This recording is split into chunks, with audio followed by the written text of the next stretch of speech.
Mais il y a des fois où tout ne se passe pas comme prévu entre l'Europe et Israël. La preuve, une polémique prend forme à Sète, où une coalition de plus de 85 organisations s'oppose fermement au projet porté par le président de la région, Georges Frech, d'une implantation d'une entreprise israélienne Agrexco, en cause l'implication de la société d'exportation de fruits et légumes dans des zones en Judée-Samarie. Sur son blog Facebook, la maire de Montpellier, candidate au régional, Hélène Mandroux, estime que l'installation d'Agrexco à Sète doit être diffusée et subordonnée au respect par l'État d'Israël des conventions internationales le concernant.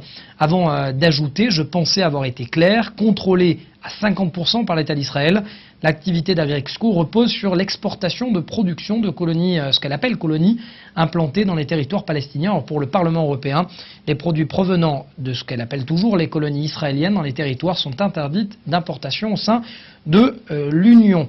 Précisons que nous avons essayé de joindre aujourd'hui Madame Mandroux et nous n'avons pas eu de réponse. Alors pour expliquer cette déclaration, nous avons en ligne Pascal Markovitz, maître Pascal Markovitz, bonsoir. Bonsoir. Vous êtes avocat à la Cour, vous êtes partie du pôle avocat du CRIF, vous êtes proche également de la société Agrexco. Alors, est-ce que, tout d'abord, et pour mieux comprendre, est-ce que cette loi dont parle Madame Mandroux, c'est-à-dire que le Parlement européen aurait interdit les produits provenant des territoires disputés de Judée-Samarie, importer en tout cas ces produits? Non, il n'y a aucune loi européenne ou directive européenne qui interdit à Israël d'exporter ses produits vers l'Union européenne. Il y a un accord d'association. Oui, excusez-moi, je vous laisse finir.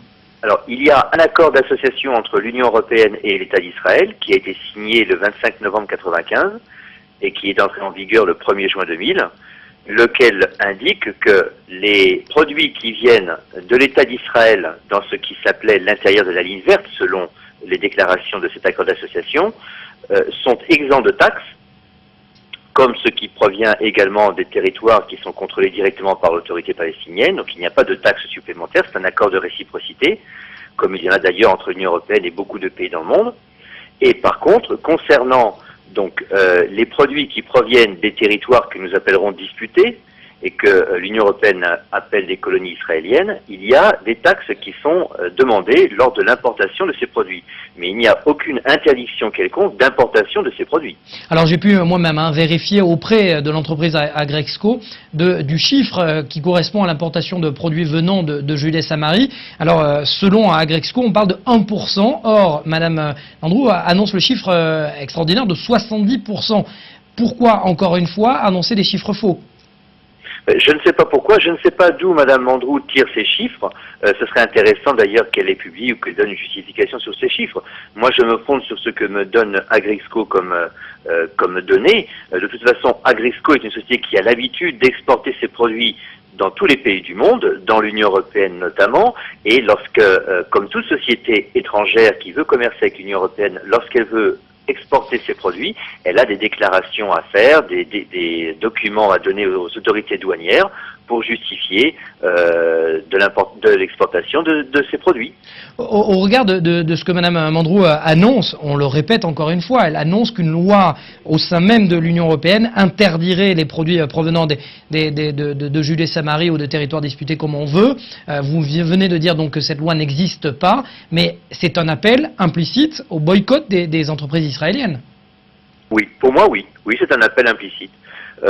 Pour moi, il n'y a pas de loi qui interdise. Alors, si elle me démontre le contraire, je serais très content de le savoir.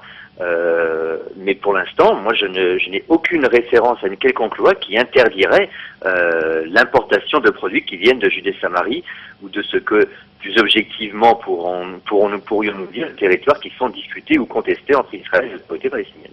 Le fait même, alors on va demander à la régie de nous rediffuser, si vous voulez, le blog de Mme Mandroux, de Mme le maire de Montpellier, qui se présente également au Conseil régional. On va essayer de voir le texte. Donc c'est officiel, c'est elle qui le dit sur son blog. Est-ce qu'on peut éventuellement attaquer en diffamation, parce qu'il y a des réactions derrière, parce que le plus important lorsqu'on prononce ce genre de mots, ce sont les réactions, et bravo, on peut lire bravo pour cette prise de position, dit une dame a priori proche de Mme Mandroux. Saluons le courage de Mme Mandroux. Est-ce que c'est grave ce genre de propos? Oui, c'est grave parce que cela contribue à, encore une fois, essayer de délégitimer Israël, c'est une politique assez habituelle en ce moment.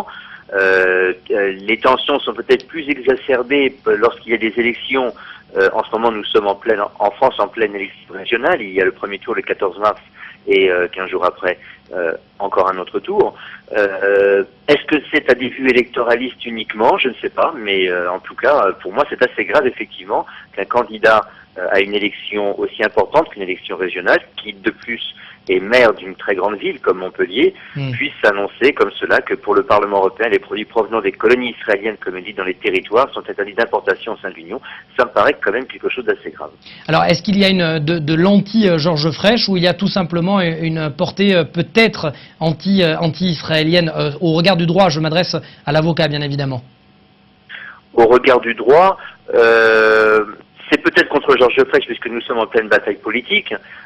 En tout cas, ce que je vois, c'est que vis-à-vis d'une société comme Agrexco, cela pourrait lui porter tort, puisqu'effectivement, cela veut dire que finalement, on ne peut pas exporter, pour une société comme Agrexco, on ne peut pas exporter 1% de sa production, puisque, comme vous l'avez rappelé, Agrexco indique que les produits qui proviennent des territoires de Judée-Samarie, ou que nous appellerons territoires disputés ou contestés, ne représentent que 1% de la totalité des produits qui sont exportés par Agrexco.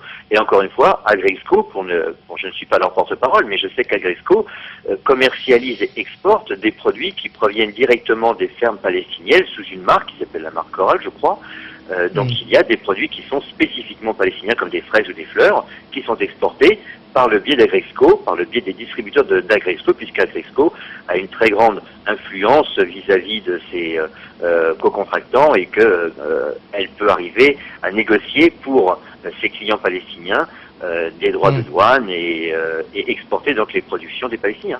Ça sera ma dernière question, Maître Markovits. Est-ce que cet appel implicite au boycott, ou plutôt cette position anti-Agrexco, doit aller jusque devant les tribunaux? Est-ce que cette affaire doit être prise au sérieux ou prise en relais par le CRIF ou mieux par l'ambassade? Ça pourrait être le cas. Je ne sais pas si telle va être la décision soit de l'ambassade d'Israël ou d'une organisation ou d'Agrexco directement, je ne sais pas. Ou du CRIF. En tout cas, ou du CRIF, mais en tout cas, cela mériterait en tout cas une demande d'explication, au moins, sans aller peut-être directement jusqu'à l'autorité judiciaire, jusqu'à un procès. Il faut au moins, dans un premier temps, demander peut-être des explications à Mme Andrew pour lui demander quelles sont ses sources pour dire qu'il y a une interdiction d'importation au sein de l'Union des produits en provenance des territoires. Pascal Markovits, je vous remercie. Je vous en prie. Au revoir. Au revoir.